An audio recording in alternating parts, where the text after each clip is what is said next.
Shri Krishna organic farm હિદળમાં આજે નેપાળથી એક વિદ્યાર્થી જે બીએસસી એગ્રીનો અભ્યાસ કૃષિ યુનિવર્સિટીમાં કરી રહ્યા છે તે આજે આપણા ફાર્મની મુલાકાતે આવ્યા છે. તેની સાથે આપણા કન્સલ્ટન્ટ દીક્ષિતભાઈ કોટડિયા જે બીએસસી એગ્રી અભ્યાસ કરેલા છે અને અત્યારે ખેડૂતોને ખેતીને લગતી સંપૂર્ણ માહિતી આપે છે. તો આજે આપણે અનેરોબિક પ્લાન્ટની માહિતી લેશું દીક્ષિતભાઈ પાસેથી.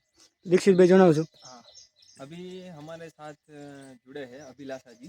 वो नेपाल से आए हैं और हमारे फार्म पे श्री कृष्ण फार्म पे वो सब सीखने आए हैं इधर। तो हम उनको सिखाएंगे कि भाई ये हमारा अनेरोबिक प्लांट है, उसको दूसरी भाषा में बोलते हैं, आपने जीवामृत सुना होगा। हाँ, तो इसको एडवांस जीवामृत प्लांट बोलते हैं, बराबर। ये पॉलीथीन का बना रहता है, पूरा हाई टारपोलिन का, और इसके अंदर अनएरोबिक प्रोसेस से सब प्रोडक्ट का डिकम्पोजिशन होता है।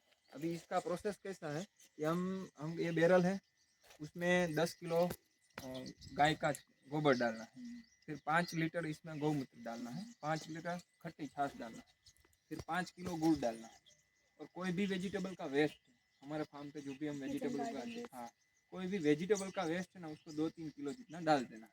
फिर इसको पूरा भर देना है, 5-6 दिन इसको इसमें ही छड़ने देना है, और उसके बाद या 2-3 ये 200 लीटर का है। हाँ, फिर इसको है ना, इसमें भर के यहाँ से खोलेंगे ना तो ये सब अंदर चला जाएगा। यहाँ 24 आवर्स से लेके 36 आवर्स तक रुकेगा, बराबर। एक दिन से 2.5 दिन या एक दिन से 2 दिन, फिर ये आप सामने देख आ जाए इधर।